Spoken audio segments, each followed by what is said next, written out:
রাজার বাড়ির সিংহ দরজার পাশে লোহার খাঁচায় একটা মস্ত বাঘ ছিল। রাজার বাড়ির সামনে দিয়ে যত লোক যাওয়া আসা করত, বাঘ হাত জোড় করে তাদের সকলকেই বলতো, একটিবার খাঁচার দরজাটা খুলে দাও না দাদার। তা বই কি, দরজাটা খুলে দিই আর তুমি আমাদের ঘাড় ভাঙো। এর মধ্যে রাজার বাড়িতে খুব নিমন্ত্রণের ধুম লেগেছে। বড় বড় পণ্ডিত মশাইয়েরা দলে দলে নিমন্ত্রণ খেতে আসছেন। তাদের মধ্যে একজন ঠাকুর দেখতে ভারী ভালো মানুষের মতো ছিলেন। বাঘ এই ঠাকুর মশাইকে বারবার প্রণাম করতে লাগল। তা দেখে ঠাকুর মশাই বললেন, আহা, বাঘটি তো বড় লক্ষ্মী। তুমি কি চাও বাপু? আজ্ঞে, একটিবার যদি এই খাঁচার দরজাটা খুলে দেন, আপনার দুটি পায়ে পড়ি। ঠাকুর মশাই কিনা বড্ড ভালো মানুষ ছিলেন, তাই তিনি বাঘের কথায় তাড়াতাড়ি খাঁচার দরজা খুলে দিলেন। তখন হতভাগা বাঘ হাসতে হাসতে বাইরে এসেই বলল, ঠাকুর, আমি বড্ড ক্ষুধার্ত, তোমাকে এখন খাবো। আর কেউ হলে হয়তো ছুটে পালাতো, কিন্তু এই ঠাকুরটি ছুটতে জানতেন না।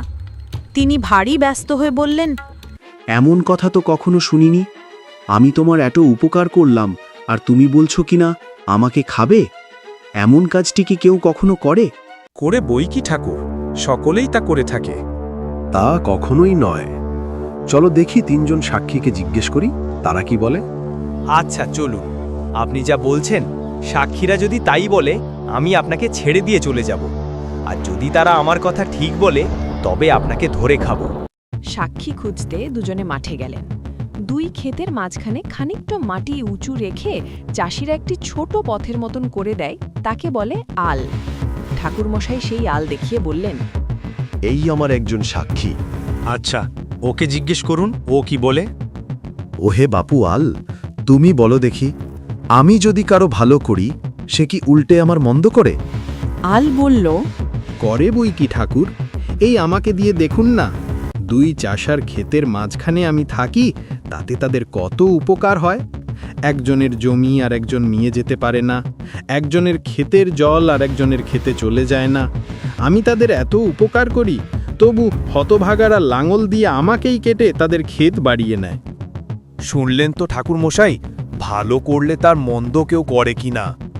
অপেক্ষা করো, আমার আরো দুজন সাক্ষী আছে। আচ্ছা চলুন। মাঠের মাঝখানে একটা বট গাছ ছিল। ঠাকুরমশাই তাকে দেখিয়ে বললেন, বাপু বটগাছ, তোমার তো অনেক বয়স হয়েছে, অনেক দেখেছ শুনেছ। বলো দেখি, উপকার যে করে তার অপকার কি কেউ করে? তাই তো লোক আগে করে। লোকজন আমার ছায়ায় বসে ঠান্ডা হয় আর আমাকেই খুঁচিয়ে আমার আঠা বার করে। আবার সেই আঠা রাখার জন্যে আমারই পাতা ছেড়ে। তারপর ওই দেখুন, আমার ডালটা ভেঙে নিয়ে চলেছে। কি ঠাকুর মশাই, ও কি বলছে? তখন ঠাকুরমশাই তো মুশকিলে পড়লেন, আর কি বলবেন ভেবে ঠিক করতে পারলেন না। এমন সময় সেখান দিয়ে একটা শিয়াল যাচ্ছিল। ঠাকুরমশাই সেই শিয়ালকে দেখিয়ে বললেন, ওই যে আমার আরেকজন সাক্ষী, দেখি ও কি বলে। তারপর তিনি শিয়ালকে ডেকে বললেন, শিয়াল পণ্ডিত, একটু দাঁড়াও, তুমি আমার সাক্ষী। শিয়াল দাঁড়ালো, কিন্তু কাছে আসতে রাজি হলো না। সে দূর থেকেই জিজ্ঞেস করল, সে কি কথা, আমি কি করে আপনার সাক্ষী হলুম? বলো দেখি বাপু, যে ভালো করে তার মন্দকে কেউ করে? কার কি ভালোকে করেছিল আর কার কি মন্দকে করেছে শুনলে তবে বলতে পারি। বাঘ খাঁচার ভিতরে ছিল আর আমি ব্রাহ্মণ পথ দিয়ে যাচ্ছিলাম। এটা বড় শক্ত কথা হলো।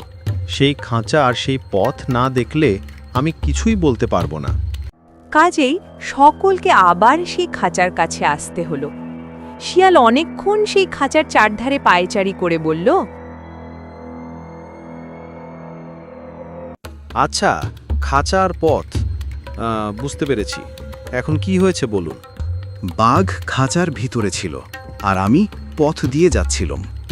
অমনি শিয়াল তাকে থামিয়ে দিয়ে বলল, দাঁড়ান, অত তাড়াতাড়ি করবেন না, আগে ওইটুকু ভালো করে বুঝে নি।